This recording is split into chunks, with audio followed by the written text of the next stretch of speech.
Assalamualaikum warahmatullahi wabarakatuh. Bapak-bapak, ibu-ibu, saudara-saudara kaum muslimin rahimakumullah. Di dalam kehidupan kita sebagai seorang muslim, minimal 5 kali dalam sehari semalam kita mendengar seruan untuk mendirikan solat yang disebut azan. Ada kalimat menarik di dalam kalimat azan itu, yakni seruan hayya 'alal falah, marilah menuju kepada keberuntungan, marilah meraih kemenangan.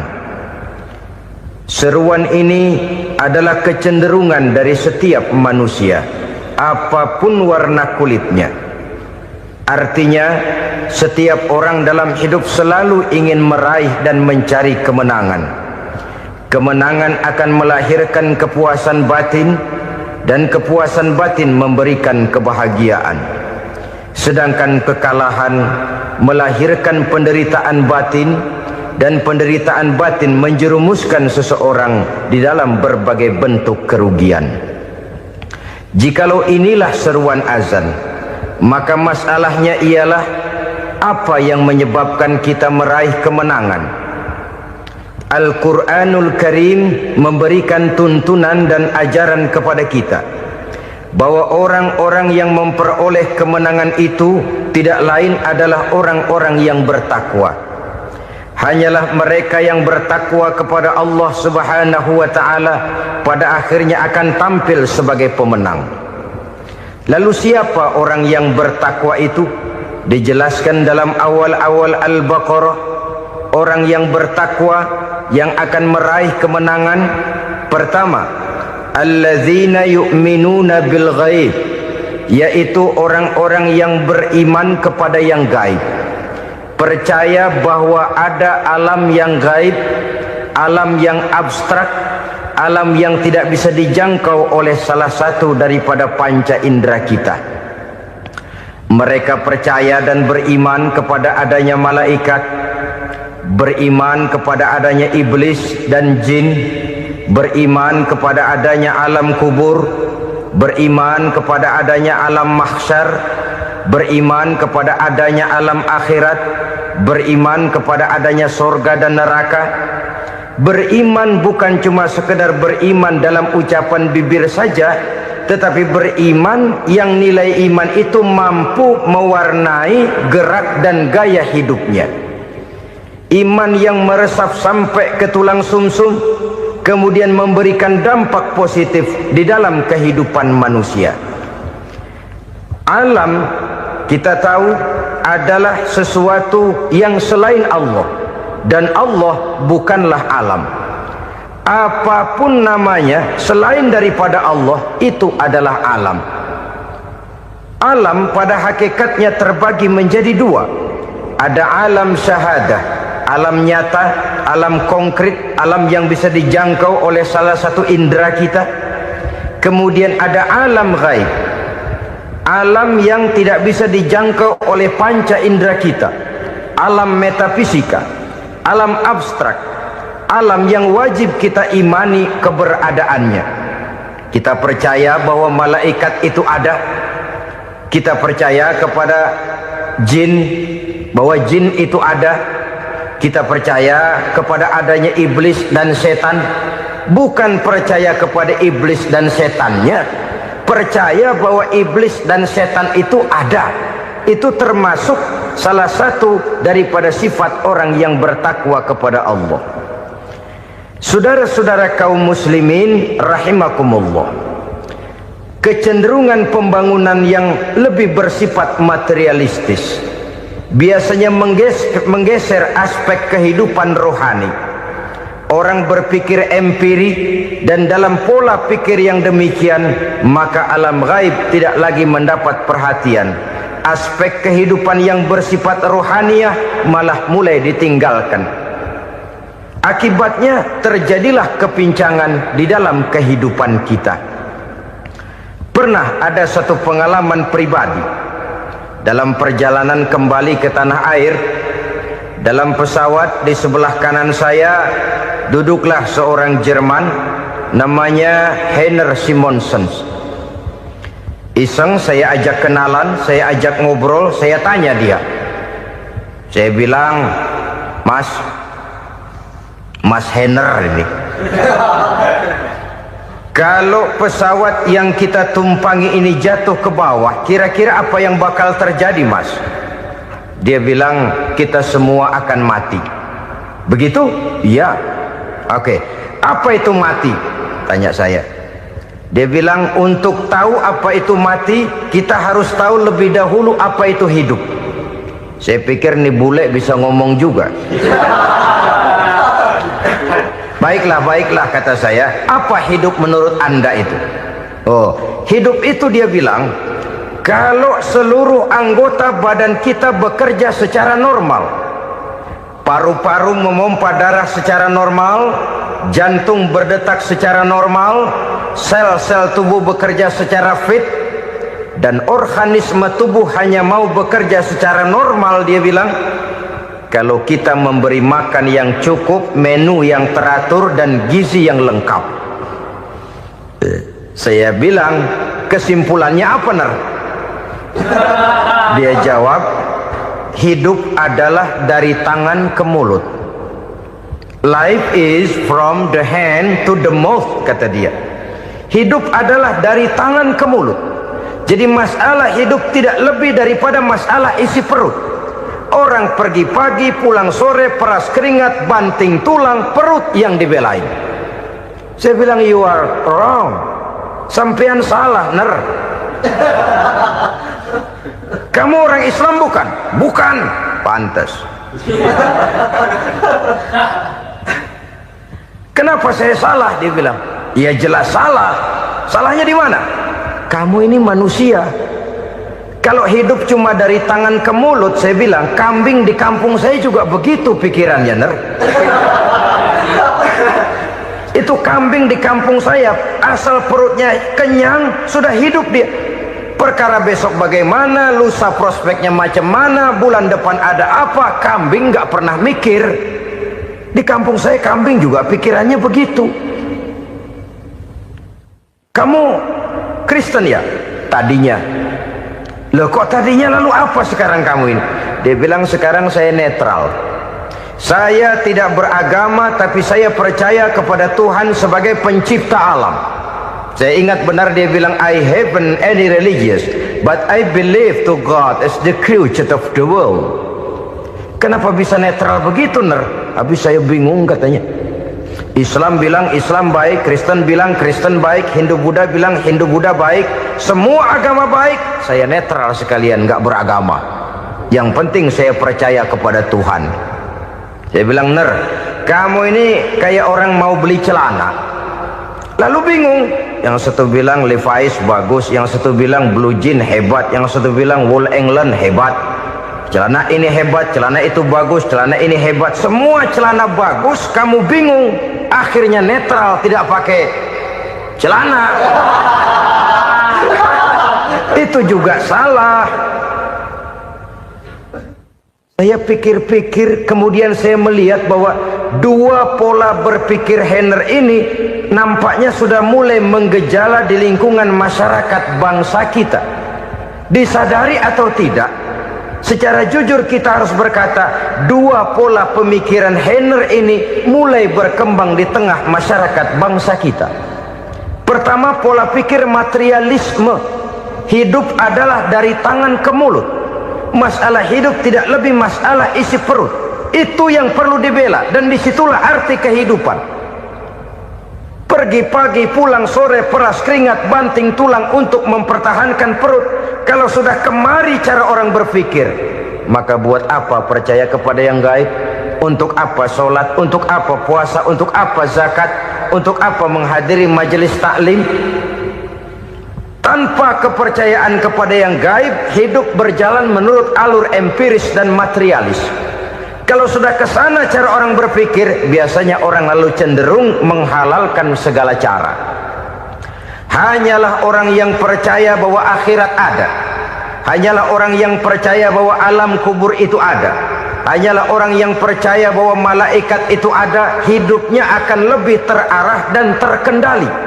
Karena kepercayaan kepada yang gaib, yang merupakan fase daripada kehidupan setelah hidup yang sekarang ini, mewarnai gerak pribadi seseorang di dalam dia melakukan kegiatan hidupnya. Pola berpikir materialisme, disadari atau tidak, mulai menggejala di lingkungan masyarakat bangsa kita. Hidup tidak lebih dari urusan tangan ke mulut, mulut ke tangan, tangan ke mulut. Asal perut sudah kenyang, hiduplah sudah. Perkara bagaimana prospek hari yang akan datang, bagaimana akhirat, tidak jadi persoalan. Ini yang oleh Nabi diperingatkan, ad-dunya sijnul mu'min wa jannatul kafir. Dunia adalah penjara bagi orang beriman dan surga bagi orang kafir. Dulu di zaman Belanda hadis ini pernah disalah tafsirkan, disalah artikan, digunakan sebagai senjata untuk mengkebiri dan membuat impoten umat Islam. Sudahlah umat Islam gak usah macam-macam, kata Belanda.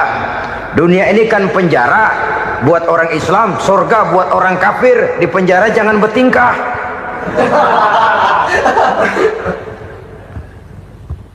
Pengertiannya tidak begitu. Dunia adalah penjara bagi orang mukmin. Artinya dalam kehidupan dunia seorang mukmin tidak bebas memperturutkan hawa nafsunya. Di penjara hawa nafsunya itu. Sebaliknya surga bagi orang-orang kafir. Buat orang kafir surgalah dunia ini. Mereka bebas memperturutkan hawa nafsunya, dilarang tidak terlarang, dicegah pun tidak tercegah. Mereka hidup menurut alur bisikan nafsu mereka sendiri. Kemudian bila ajal datang, maut merenggut nyawa, selesailah surganya sampai di situ. Maka bagi orang-orang yang tidak percaya kepada adanya akhirat, kepada adanya alam gaib, surganya sebatas umurnya. Sekali lagi, surganya sebatas umurnya. Bila umur selesai, ajal pun datang merenggut nyawa, selesailah sudah surganya sampai di situ. Alangkah pendeknya perjalanan orang-orang yang tidak percaya kepada alam gaib ini. Bagi kita mukmin, jikalau kita mampu memenjarakan hawa nafsu, kita bisa bahagia di dunia ini. Dan Islam memang tidak menyuruh kita sengsara di dunia. Raih dunia, kejar dunia, gapai dunia sebagai alat untuk mencapai kebahagiaan di akhirat nanti. Hidup adalah satu perjalanan panjang yang terbentang sejak kita terlahir dari alam rahim sampai kepada alam akhirat nanti. Andai kata kita gagal meraih kebahagiaan di dunia, toh kita masih punya akhirat. Tapi jangan jadi dalil yang melemahkan semangat. Biarin dah kita di dunia kebelangsak, yang penting akhirat. Akhirnya dunia benar-benar kebelangsak. Bagaimana dunia ini bisa kita raih, dan bagaimana meraih dunia untuk menunjang kepentingan akhirat nanti.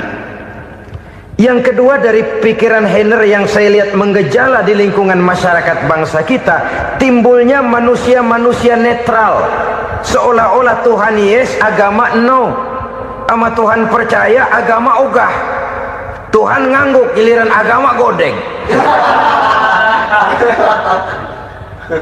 Padahal hampir dalam setiap ayat dalam Quran, kata-kata amanu biasanya bergandeng dengan wa amilus sholihat. Iman dan amal soleh.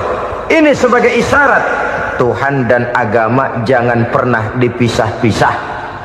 Apabila kita bertuhan, maka kita harus beragama. Apabila kita beragama, maka agama itu harus bersumberkan dari Tuhan yang kita imani itu. Tidak mungkin kita pisah, Tuhan yes, agama no. Sama Tuhan percaya tapi agama bikin sendiri. Sembayangnya cukup bengong 2 jam madep ngulon.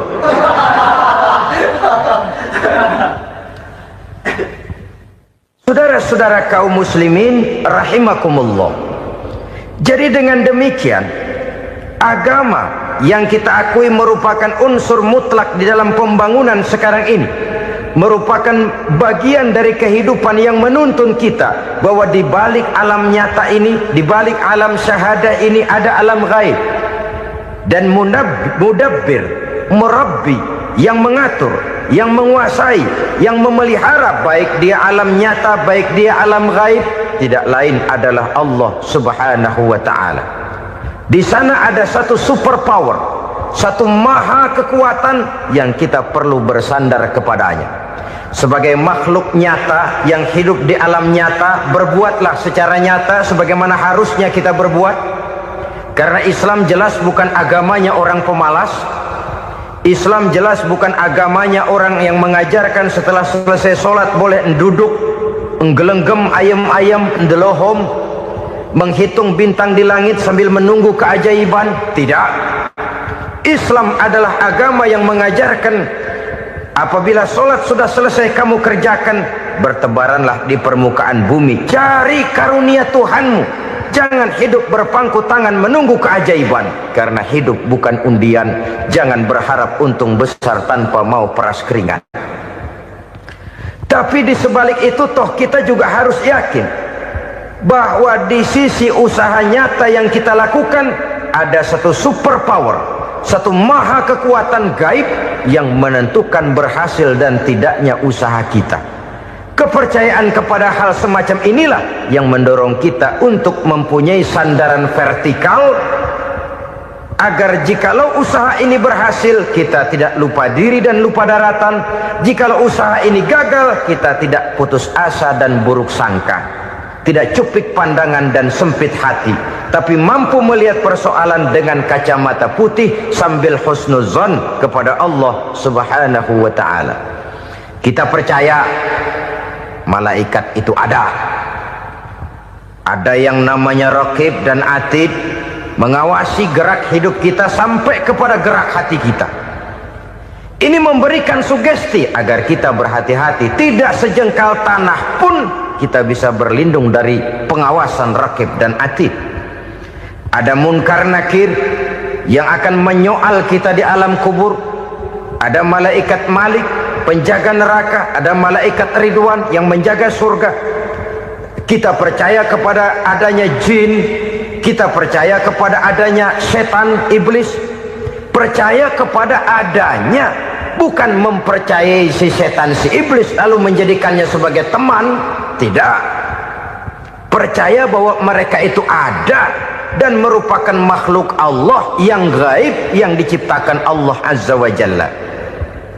Kepercayaan kepada alam gaib memberikan motivasi terhadap gerak lahir manusia, sehingga dengan motivasi kepercayaan kepada yang gaib, gerak lahir jadi lebih terarah, jadi lebih terpelihara.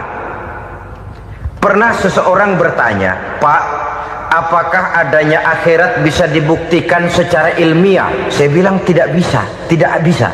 Kenapa? Karena yang berangkat nggak pernah pulang kemari lagi. Kalau dia pulang kemari bisa kita tanya bagaimana enak di sono. Cuma secara moral saya katakan, lebih beruntung orang yang percaya kepada akhirat daripada yang tidak. Sekarang saudara percaya akhirat ada, lalu saudara baik-baik di dunia, sholat, puasa, zakat, menolong orang lain, menebarkan kebajikan. Saudara mati, andai kata akhirat tidak ada, toh dalam hidup saudara sudah berbuat baik, paling tidak nama saudara akan dikenang sebagai orang baik.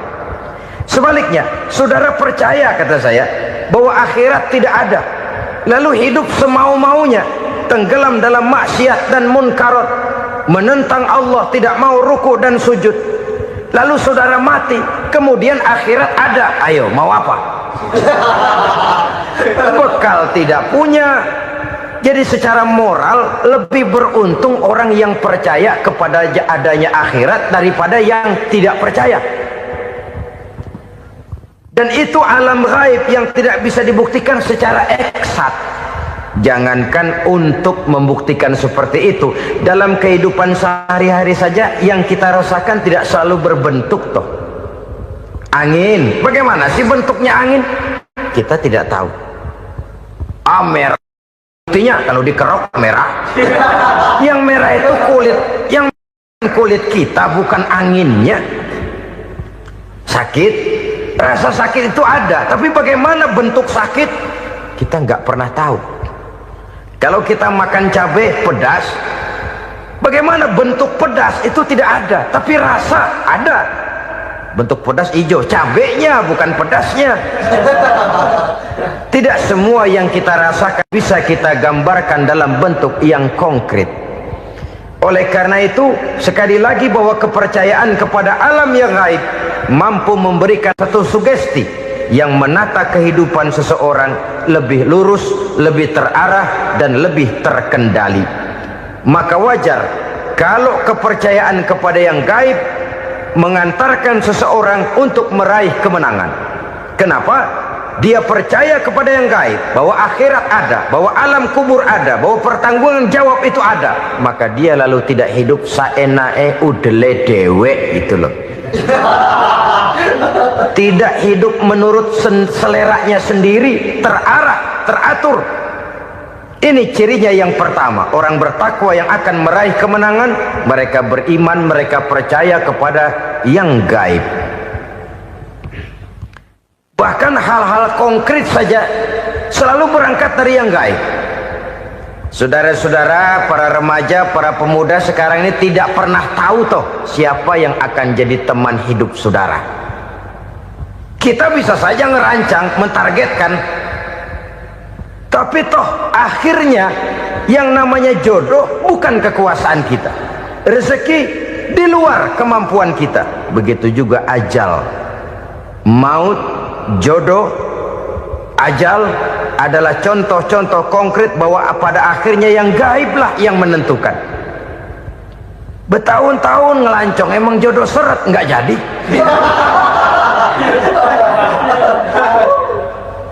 Begitu kenal baru setengah malam nginep ditangkap hansip kan.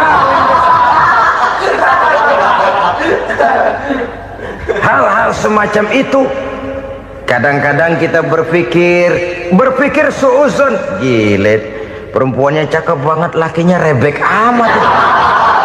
Memang begitulah jodohnya. Memang begitulah jodohnya.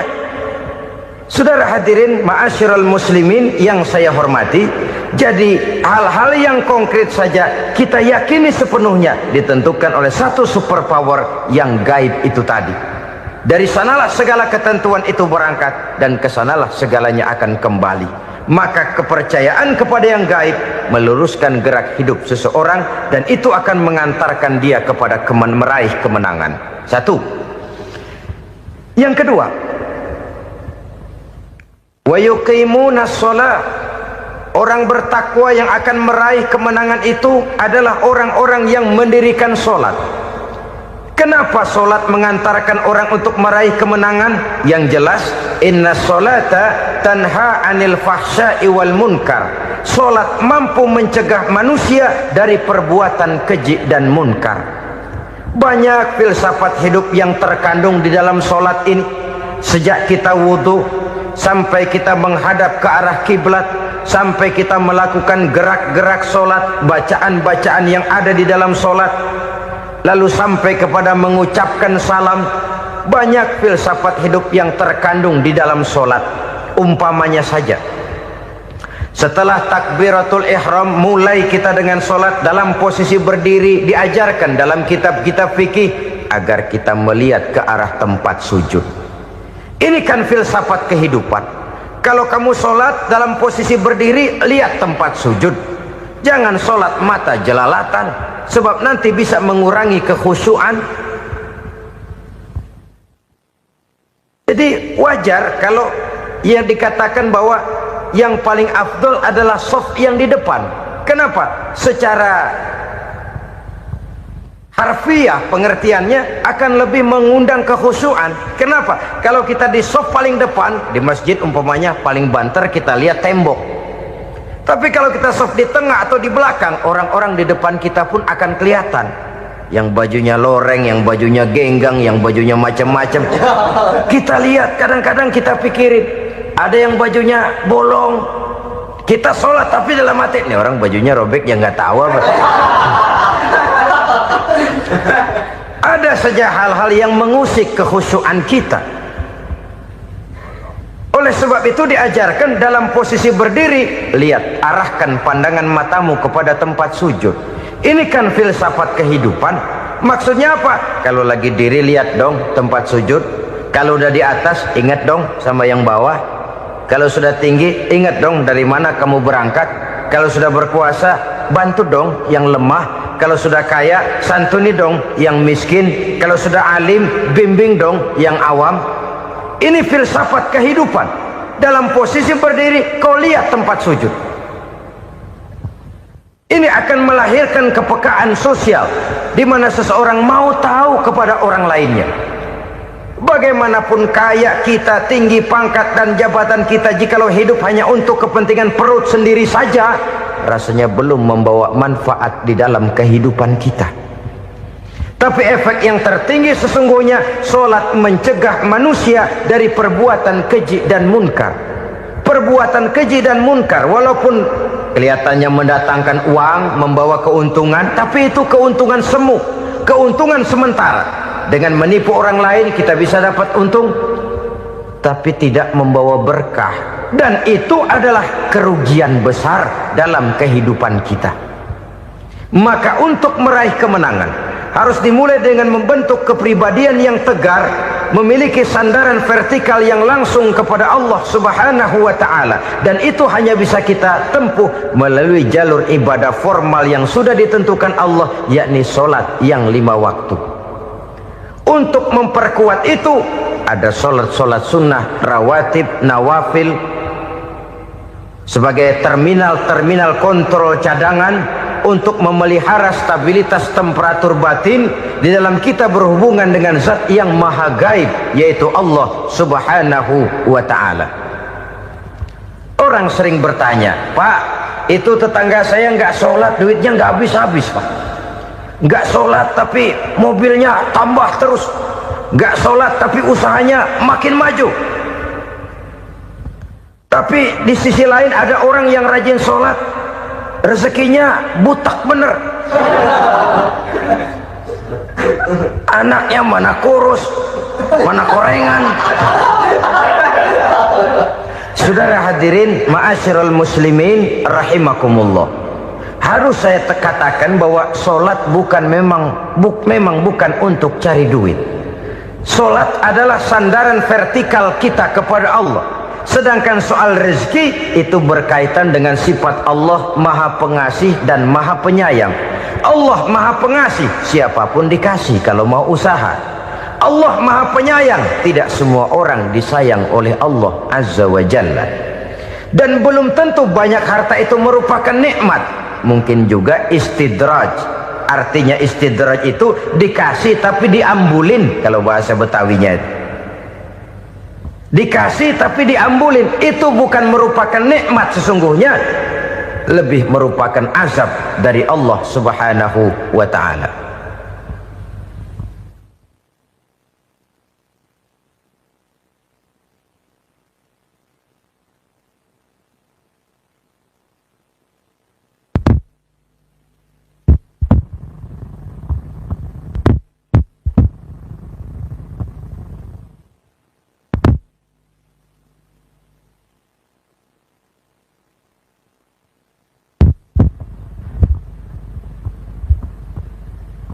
Agama mempunyai sistem solat, dan kita umat Islam telah dituntun oleh Allah Subhanahu wa ta'ala yang wajibnya 5 kali dalam sehari semalam mendirikan solat, dan itu tentu berada dalam jangkauan kemampuan manusia.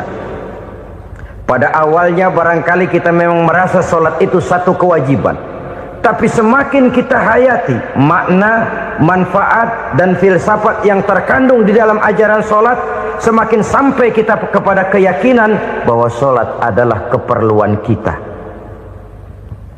Sehingga pada waktu tertentu dinilai puncaknya, kita tidak lagi akan berkata saya wajib solat, tapi kita akan berkata saya perlu solat. Kalau kita sudah merasakan itu adalah keperluan kita, nah di sanalah kita baru akan merasakan ruginya kalau hal itu tidak kita laksanakan.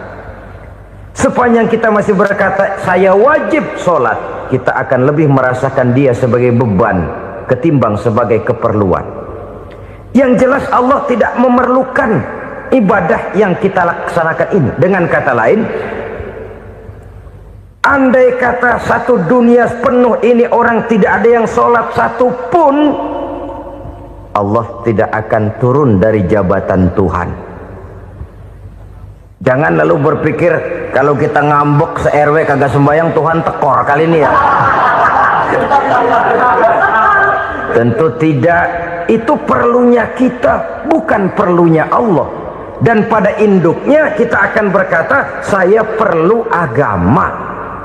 Kalau secara induk kita sudah memerlukan agama, maka konsep-konsep yang ada di dalam ajaran agama itu pun adalah juga merupakan keperluan kita. Baik dia bernama sholat, baik dia bernama puasa, baik dia bernama zakat, baik dia bernama haji, seluruhnya adalah keperluan kita. Dan sesuatu yang kita perlukan apabila tidak kita laksanakan akan melahirkan kerugian di dalam kehidupan. Jangan heran kalau kita membaca riwayat perjalanan hidup para salafus soleh, orang-orang soleh. Ada yang tahajud sampai 100 rakaat, ada yang sholat malam kakinya sampai bengkak. Kita sekalinya bengkak biri-biri. Ada yang sholat membaca surah dalam Al-Quran sampai khotam Quran. Kok mau? Mereka sudah merasakan itu keperluan. Itu saja soalnya. Satu saat pun jikalau kita merasa bahwa itu keperluan saya, kita pun akan melaksanakan seperti itu. Keperluan saya dalam kehidupan. Inilah yang kedua. Yang ketiga, orang bertakwa yang akan meraih kemenangan itu, wa mimma razaqnahum yunfikun. Mereka membelanjakan sebagian daripada rezeki yang diberikan Allah kepada mereka.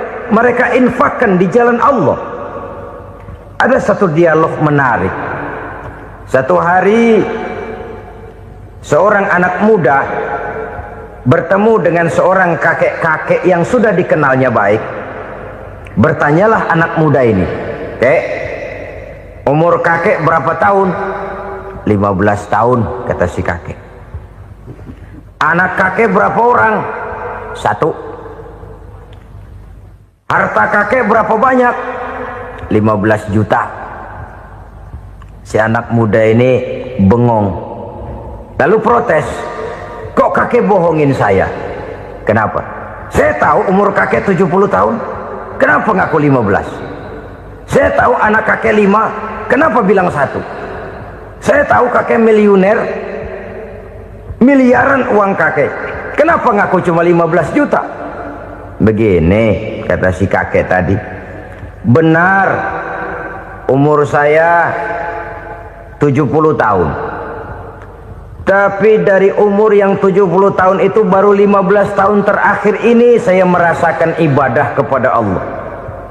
Meninggalkan maksiat, jauh dari segala macam munkarat. Maka yang 15 tahun inilah yang benar-benar saya rasakan sebagai umur saya. Benar anak saya 5, tapi yang 4 susah diatur. Cuman 1 rasanya nih yang bakal jadi si buah hati belahan jantung pelanjut cerita penerus sejarah. Cuma 1 ini yang saya harapkan, yang akan jadi anak soleh, yang akan membuat saya menerima pensiunan pahala. Kalau yang 4 apek dah, nggak ada harapan. Yang 1 nyekek botol melulu. Oh begitu, iya.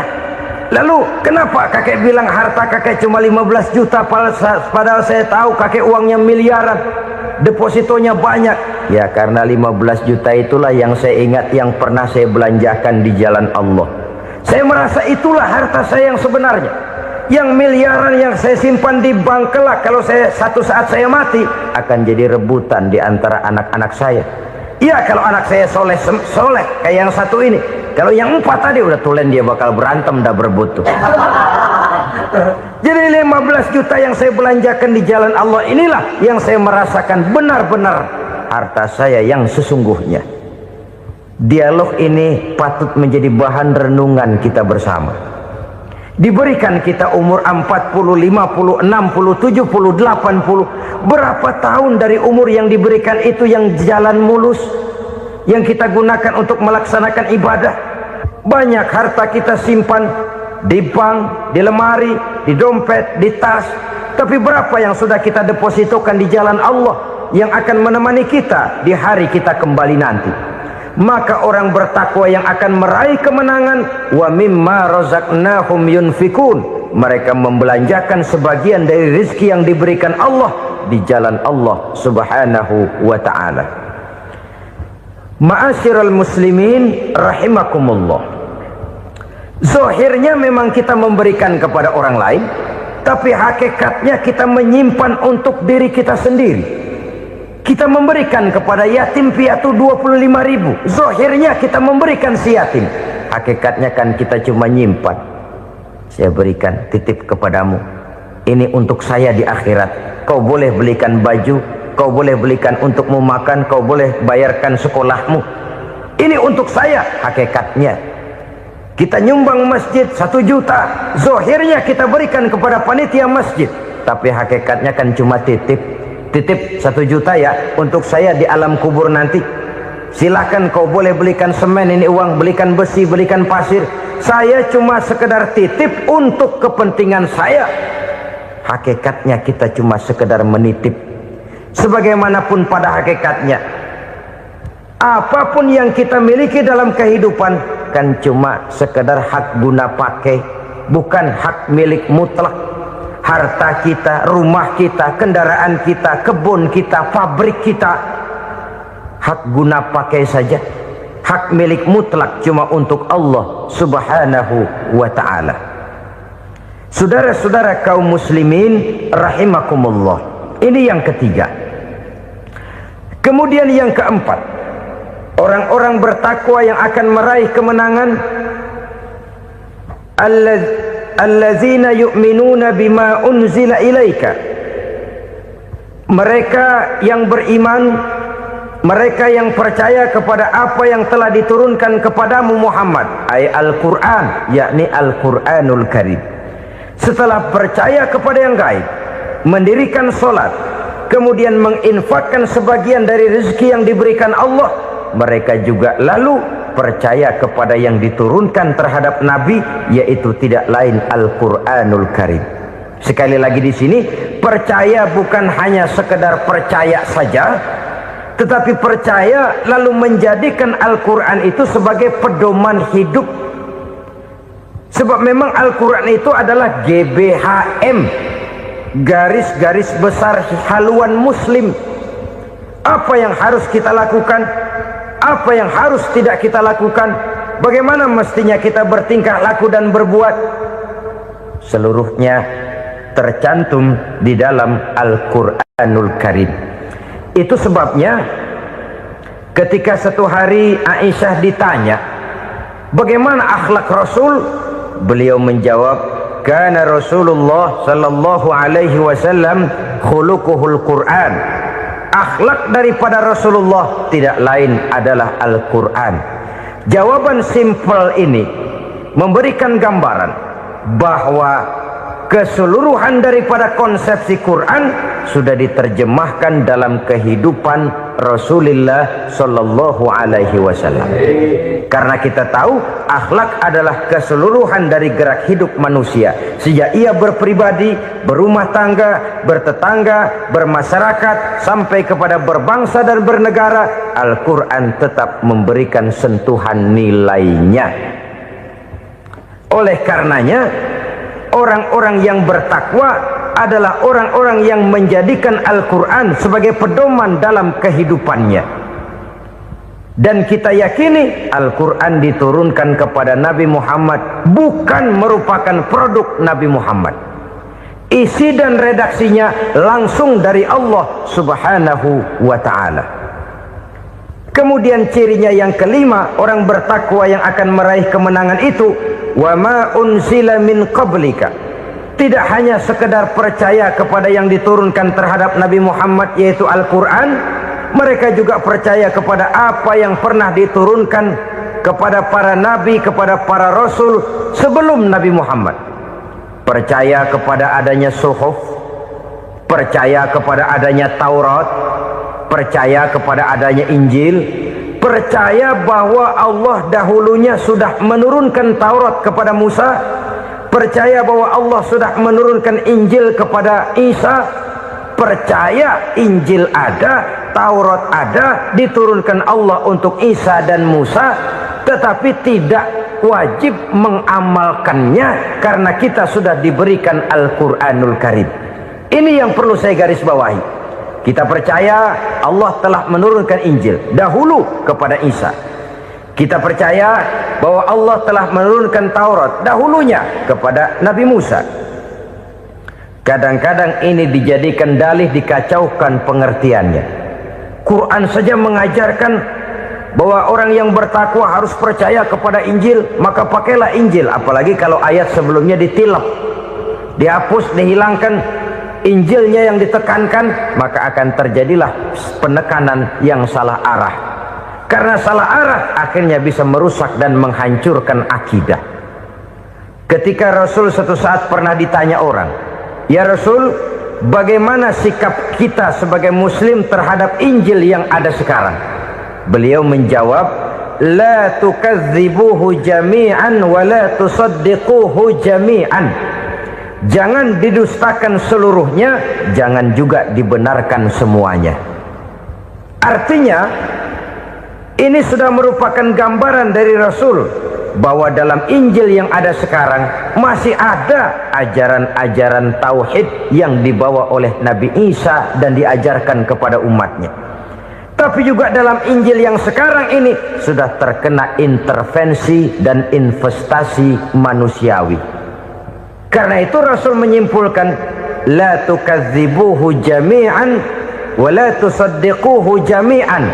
Jangan didustakan semua, jangan dibenarkan seluruhnya. Kita memang percaya Allah telah menurunkan Injil kepada Nabi Isa dulu, tapi kita tidak wajib mengamalkan Injil.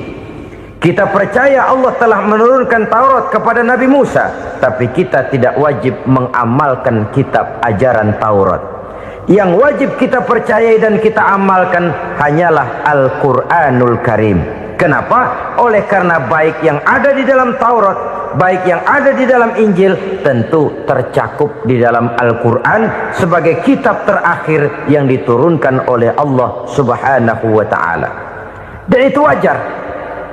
Kalau seorang pejabat mau mengeluarkan satu keputusan baru, tentu dia harus meninjau keputusan-keputusan lama.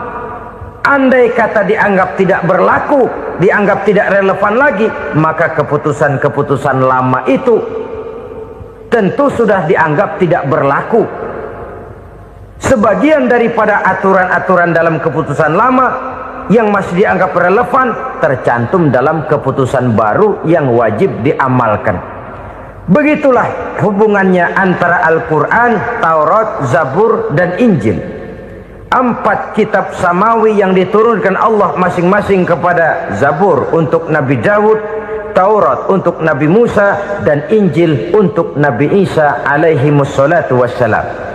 Ketiga-tiga kitab itu kita percayai adanya.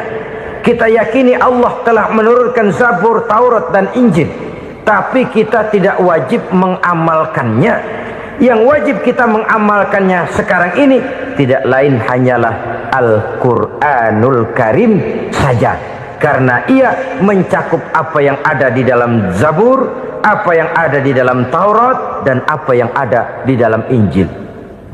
Keotentikannya bisa dipertanggungjawabkan. Ya, tapi kan Nabi Muhammad sudah mati 14 abad yang lalu, dan di zaman beliau Al-Quran kan belum dikodifikasikan, belum ditulis. Bagaimana keotentikannya bisa dipertanggungjawabkan? Mudah saja. Allah berjanji, "Inna nahnu nazzalna dzikra wa inna lahu lahafizun." Kami yang menurunkan Al-Quran dan kami yang akan menjaga dan memeliharanya. Allah turunkan Quran, Allah menjaganya. Bagaimana cara Allah menjaga Al-Quran itu? Banyaknya orang-orang yang hafaz Al-Quran. Hafaz Al-Quran 30 juz, 114 surah, 6.666 ayat. Sehingga jangankan satu kata, Jangankan satu ayat, satu kalimat saja berubah, sudah akan timbul reaksi dan mudah dimengerti. Kenapa? Banyak orang-orang yang hafaz Al-Quran. Sedangkan pada setiap akhir tahun biasanya malaikat Jibril selalu mengadakan checking terhadap ayat-ayat yang diturunkan pada waktu itu. Di zaman Nabi sendiri sudah ada usaha kodifikasi. Dan yang lebih luar biasa lagi, sampai hari ini tidak seorang pun mampu membuat satu ayat saja semacam Al-Quran. Ke bahasa manapun dia diterjemahkan, naskah aslinya tetap ikut, rujukan dasarnya tetap ada. Berdasarkan itu, maka tidak mungkin terjadi penyelewengan terhadap atau pemalsuan terhadap ayat-ayat Al-Quranul Karim. Kesuciannya, keotentikannya, kemurniannya bisa dipertanggungjawabkan. Ma'asyiral muslimin rahimakumullah. Oleh karenanya, konsepsi dasar daripada ajaran Islam ini memang tidak lain adalah Al-Quran dan Sunnah. Isi daripada agama Islam yang merupakan iman, Islam dan ihsan, konsepsi dasarnya tidak lain adalah Al-Quran dan Sunnah Rasulullah Sallallahu Alaihi Wasallam. Maka yang kita perlukan sekarang ini adalah terjemahan Al-Quran di dalam kehidupan kita. Dengan demikian, maka gaya kehidupan yang lebih Qurani itulah yang kita dambakan. Kita perlu memang terjemahan Quran dalam bahasa Inggris, dalam bahasa Belanda, dalam bahasa Jepang, tapi yang lebih kita perlukan adalah terjemahan Quran di dalam kehidupan kita. Konsekuen, tidak memanipulasi, ringan sama kita jinjing, berat sama kita pikul. Jangan kalau lempengan ayat Quran tuh kira-kira enak diamalin, keras teriakan kita. Giliran kira-kira ayat Quran itu mukul kepala kita sendiri, diam kita. Itu ciri yang pernah disindir Allah dalam awal-awal Baqarah juga. Ciri beragamanya orang yang munafik. Kullama adha'a lahum masyawfih, kata Allah. Wa iza azlama alaihim qamu. Apabila terang mereka jalan, apabila gelap mereka berhenti. Artinya, kalau kira-kira di Islam nguntungin, rame-rame pada teriak Islam. Tapi ketika diminta untuk berjuang, ketika dituntut untuk berkorban, rame-rame mengundurkan diri. Nasib agama tidak ubahnya seperti daun pisang yang dikait orang di tepi jalan lantaran tak berpayung di ketika hari hujan. Manakala hujan usailah sudah, daun itu pun dicampakkan di tepi jalan, diinjak pula orang nan lalu. Artinya, orang menjadikan agama cuma sebagai lipstick, decoration only, tidak konsekuen. Hanya pada saat-saat kelihatannya Islam membawa keuntungan, rame-rame orang teriak-teriak tentang Islam. Tapi jikalau diminta berjuang, jikalau dituntut untuk berkorban, biasanya rame-rame juga mengundurkan diri. Jangan heran kalau mayoritas hitungan kita, tapi minoritas peranan kita. Kuantitas kita dalam jumlah, tapi dalam kualitas kita lebih sering jadi penonton daripada jadi pemain. Padahal itu sangat tidak boleh terjadi. Umat Islam di Indonesia harus bangkit. Umat Islam di Indonesia harus sadar akan keberadaannya. Tidak boleh hanya jadi penonton berpangku tangan. Karena memang agama kita juga mengajarkan untuk konsekuen di dalam menjabarkan ajaran-ajaran daripada agama kita. Kita sering jatuh menjadi umat yang lemah. Oleh karena kita ini tidak pandai menggalang kebersamaan yang diakibatkan tidak konsekuennya kita. Diistilahkan bahwa umat Islam di dalam menggalang kebersamaannya itu harus seperti orang main sepak bola. Saudara-saudara kan tahu orang main sepak bola itu. Orang main sepak bola, kalau pertandingan belum dimulai sih silakan saja kumpul di luar lapangan, atur strategi yang baik. Tapi kalau pertandingan sudah dimulai, turun ke lapangan hijau, jangan kumpul terus. Ada sepak bola gotong royong, mundur-mundur rame-rame, depan ke depan kumpul melulu mainnya. Kalah. Orang main sepak bola itu ya harus ada penyerang tengah, harus ada penjaga gawang, harus ada strikernya, harus ada kiri luarnya, kanan dalamnya yang jadi backnya. Posisi boleh bermacam-macam, tapi yang penting saling ngoper untuk menggolkan gawang lawan. Begitulah umat Islam ini. Boleh ada yang jadi pejabat, boleh ada yang jadi pengusaha, boleh ada yang jadi petani, silakan ada yang jadi seniman, ada yang jadi penyair, ada yang jadi artis sekalipun. Tapi kalau sudah berhasil menguasai bola, jangan lupa operannya. Operan itu yang langka. Kita ini muslim kadang-kadang kalau sudah memegang menguasai bola, kalau belum mau mampus, belum mau ngoper. Nanti kalau sudah nggak punya bola, baru mau ngoper.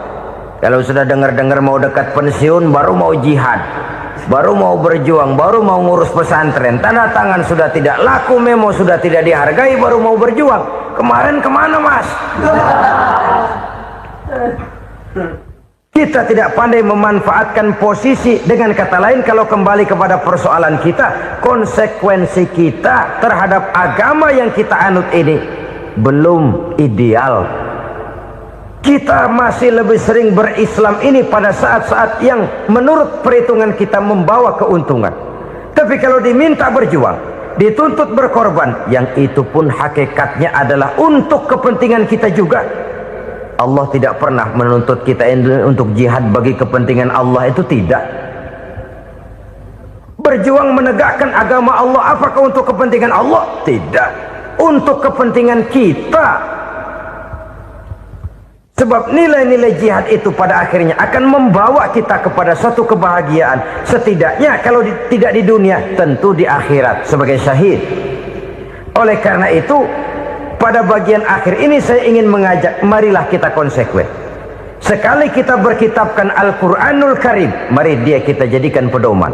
Jangan cuma kita jadikan sebagai penghias dinding, pelengkap rumah, bahwa di rumah kita ada Al-Quran, tapi yang baca kecoa. Habis pada bolong tuh Quran. Yang penting kan punya Quran. Ditaruh di pintu rumah. Biar apa? Biar kuntilanak kagak masuk katanya. Ya apa itu nasib Quran? Cuma kerjanya jaga pintu, ngusir kuntilanak, ngusir memedi.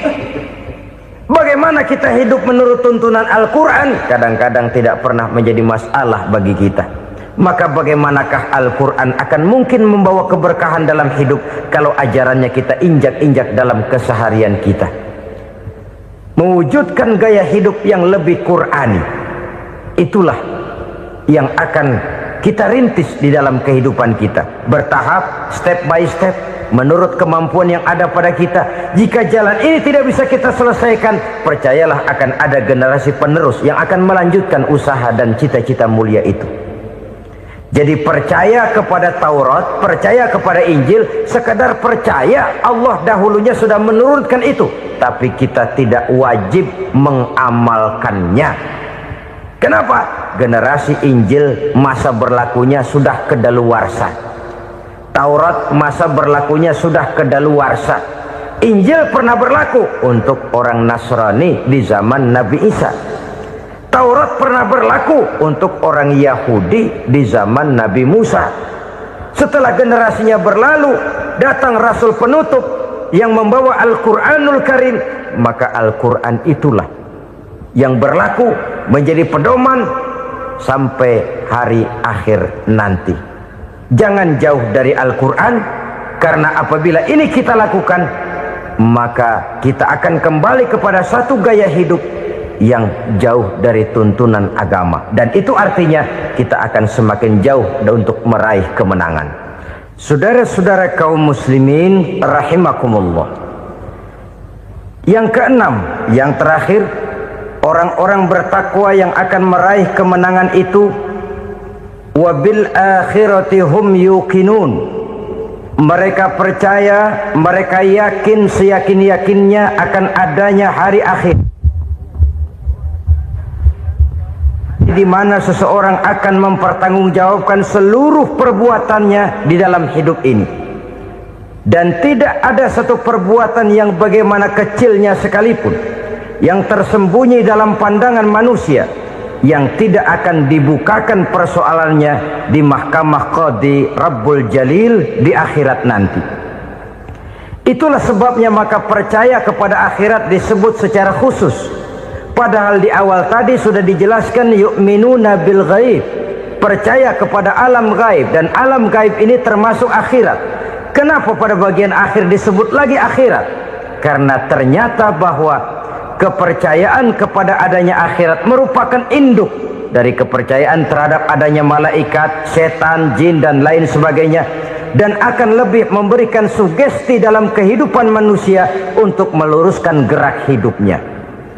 Jikalau satu saat tergerak hati akan berbuat kejahatan, ingin mencuri, sadarlah, awas ada akhirat.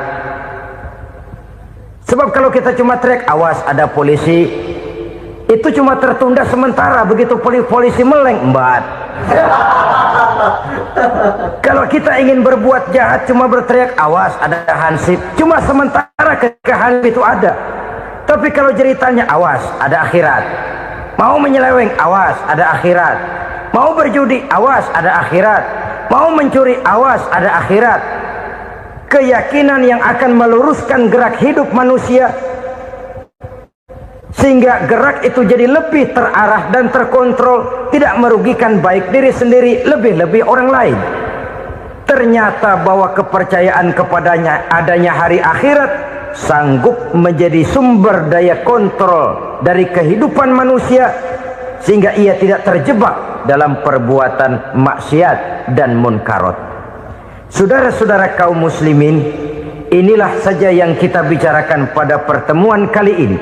Semoga Allah subhanahu wa ta'ala memberikan kekuatan zahir dan batin kepada kita untuk dapat meraih kemenangan dengan beriman kepada yang gaib, mendirikan solat, membelanjakan sebagian dari rezeki yang diberikan Allah, percaya kepada Al-Quran, beriman kepada kitab-kitab yang diturunkan sebelum Al-Quran, lalu meyakini adanya hari akhirat.